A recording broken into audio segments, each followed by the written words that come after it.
So this video is for Suzanne. So I've just watched a couple of your videos talking about the experience, what you describe of non-duality and how devastating it is in the sense that nothing really exists or nothing really matters. And I think from the point of view of somebody practicing in a Mahayana Buddhist tradition, particularly the Tibetan traditions, what seems to be happening is you are experiencing what Tsongkhapa, the great monk and philosopher from medieval Tibet, described as over-negating. So it actually isn't an experience really of non-duality. This is the experience that Tsongkhapa would have called negating too much. And what happens when we negate too much is we fall into this kind of nihilism, this sense that nothing really exists in any kind of meaningful way, that nothing really matters, that actions don't really have consequences, and so there's no point really to anything. And in fact, the sense of liberation that all Buddhist practitioners are going for, and explicitly in the Mahayana, is something quite different than that. So rather than feeling that nothing matters, what you go for is this sense that you're embedded in the world, embedded in the universe, that in fact you're connected to everything and that everything matters. So I'm going to try to just explain this really briefly and as succinctly as I can. So the experience of emptiness, particularly in this Tibetan tradition called the Gelugpa, what you're going for, first of all, is to identify how we habitually believe that there is an inherently existing self within us, and in fact an inherently existing nature to everything that we believe makes things what they are. So, the camera that I'm talking to right now has some kind of camera nature. That nature is independent from everything else in my room. That I exist because I have some kind of inherently existing self. So this self exists by virtue of its own nature, and it's separate and independent from everything else. What we want to do is, in the realization of emptiness, is to realize that I and everything is empty of that inherent existence, or empty of that inherent nature that we think makes things what they are. But that doesn't mean, if it's empty of inherent nature, that it's actually nothing, that it's void.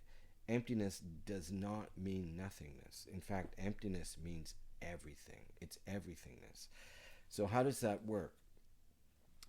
The flip side of emptiness is interdependence. So it's easy, actually, intellectually, to get your head around the idea that things don't have their own inherent nature, that things are empty of inherent existence. But then you have to account for how things actually exist. Because even if I negate the fact that there's a self here, I'm still here, right? And you're still there, and the room is still here, and so on. So how do things actually exist? Well, what we can say after all sorts of examination is that things really, in the end, exist because they're dependent on other things helping them to exist. So I'm here because I had biological parents that helped me to exist. They're there because they had biological parents, and so on, going as far back as we can. The tree that you sit in front of when you do your videos, that tree doesn't have any kind of tree nature that makes it a tree, right? But in fact, it still exists, and it's there because it exists independent on the seed, independence on another tree, throwing its seed down there, independence on the rain and the sun, and so on. So all things, in fact, exist in this kind of interconnected web of dependence. It's the great metaphor for this is Indra's web, or Indra's net rather. So this net of jewels, this infinite net where every jewel has within it the reflection of every other jewel in the net. So that's the sense of a realization of interdependence. What you want to do in the Tibetan tradition is marry those two experiences, because the experience of emptiness on the cushion is different than the experience of interdependence. So you first maybe, after years and years of intellectual study, so that you understand what it is that you're doing, and after years and years of meditative practice and compassion practice, which is essential, which I'll talk about in a second, You would have an experience of emptiness, and you would push that to the extent that you think, oh, nothing matters. I'm not really here. And then you would meditate on interdependence. And you meditate on interdependence long enough, you have start having good experiences, and then you actually start to think that things exist inherently. And then you move back to emptiness. So you go back and forward until you come to the sense that the realization that emptiness needs interdependence and interdependence needs emptiness. And I think, the experience of people who are very highly realized who have that isn't of, that the I refers to nothing. In fact, we don't think that nothing exists. Everything exists. It's just that it doesn't exist. It doesn't exist inherently. So there's another way of looking at this, and that is the doctrine called the two truths. And again, Tsongkhapa, this great Tibetan philosopher, had a really, really specific and very helpful way of describing the two truths that I think you would find helpful. And that is, the ultimate truth is that everything is empty of inherent existence. But the other kind of truth, which is equally true, is called conventional truth, and sometimes known as relative truth. And the conventional truth is what is true when we don't posit inherent existence about something. So when I'm not saying, that my car has some kind of inherent car nature, what can I say about the car? Well, it has four wheels, you put gas into it, it'll take me in a particular direction. It in fact functions as what I think a car should be. So it functions as a car. But it doesn't function inherently as a car. So car is a really good label, a really good way to understand what it is. And that's true of all conventional truth. So it's true about me. There's no inherently existing me, but in fact my name Dan is a really helpful label for this body and mind, because it helps other people refer to who I am. It works in terms of how I fit into the society. It's on all my ID, it helps me get by in the world. So the idea is that we can live in the world and experience the world in ways that are actually true. It's just that they don't have inherent characteristics that make them independent from one another. So things exist again in some kind of in a kind of interdependent web, right? So that, it directly counters, I think you say in one of the videos, you can't take a position on anything, or we can't take a position on anything.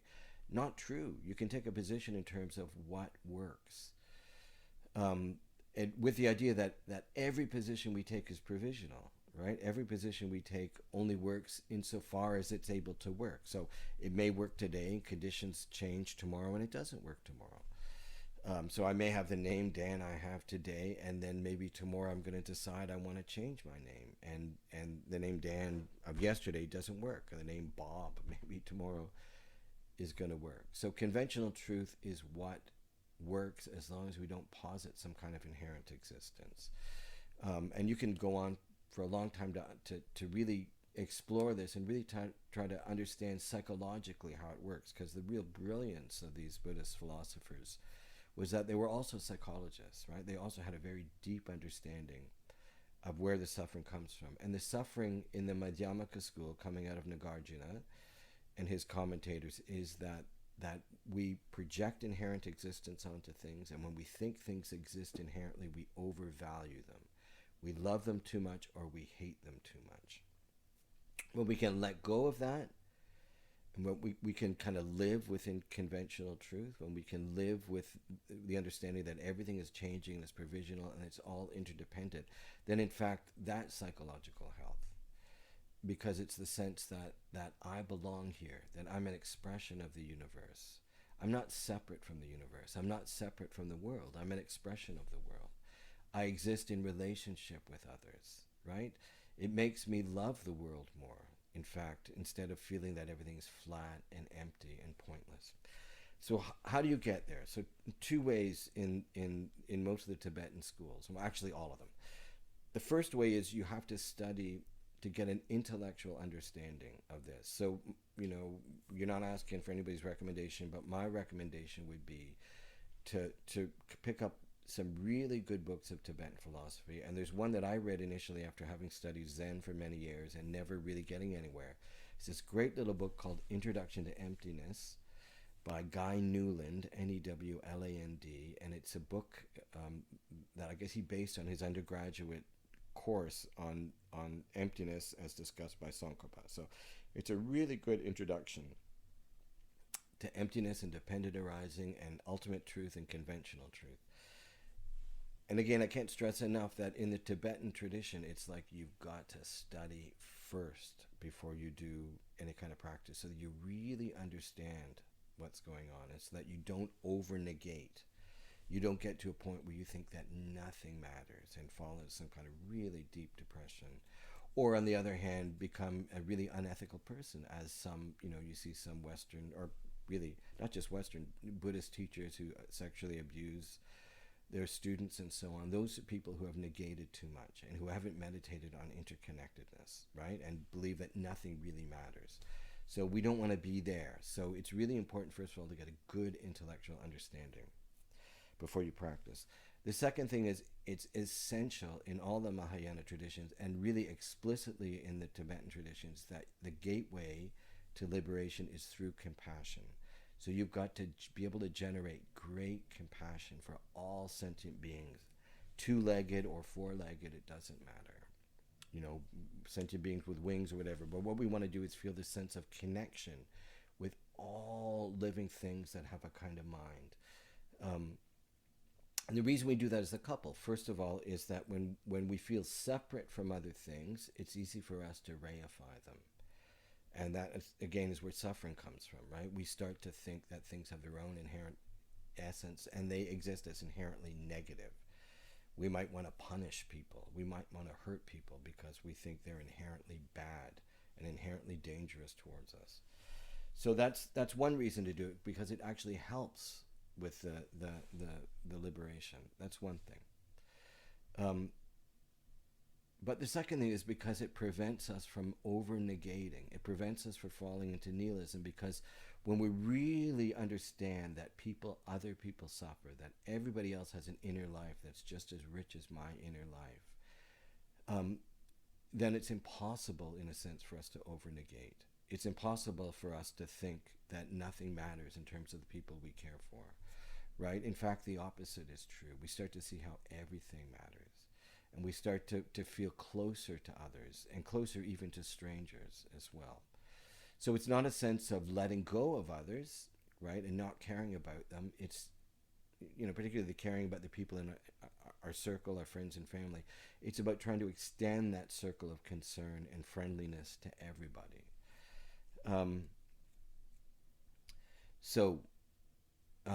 I actually teach compassion. I teach this course called Compassion Cultivation Training. It's an 8-week course. It comes out of Stanford. It was put together by Thupten Jinpa, who's a very famous contemplative and academic and professor and translator, and also psychologist at Stanford. So it's the real deal. You don't have to take compassion cultivation training. There are other compassion courses. But I would really highly recommend that you take a deep dive, you take a course that takes several weeks, that helps you to interact with others and really start to get into touch with your innate compassionate nature, that part of you that wants to help others when you see them in distress. And that will make all the difference in terms of your exploration of your own empty nature. And the last thing I would do is really highly recommend that you try to get in touch with some really experienced practitioners, particularly those who've gone through a monastic education. So as you know, a lot of these ideas began in ancient India, and they've been passed on generation after generation after generation since then. So there are people who have developed a monastic system, that goes back generations, that train in this, that people, after they're trained intellectually, that go on retreats, that have realizations that are that are recognized by their teachers, you know, as valid realizations, and those are the people that can really help you. Someone on YouTube like me, I don't think can be really helpful to you. What you really need is a real teacher, somebody who's got real experience and who can carry you past the place you are at right now. You don't need to become a Buddhist. You know, the monks and nuns that I know that I've talked to, they're just happy. They just want to help, basically. If they're the real deal, they've generated real compassion, you know, and you walk through the door and ask, you know, to have a chat with them, they're really happy to do it. So that's all I wanted to say. Thank you for your courage in sharing the journey that you're on. And again, you know, I mean, you've done a lot, but there's so much more to do. You know, this is a work of a lifetime for most of us. For those of us who aren't monastics, who don't have the ability to go on a 3-year retreat, you know, for this kind of stuff, this is something we're going to work on for our whole lives. But it's really enriching, and it makes life so deeply meaningful. It's the opposite of making life meaningless. It's the ultimate meaning in life and the ultimate sense of being connected here and to belong here. So that's enough for me. Good luck and all the best.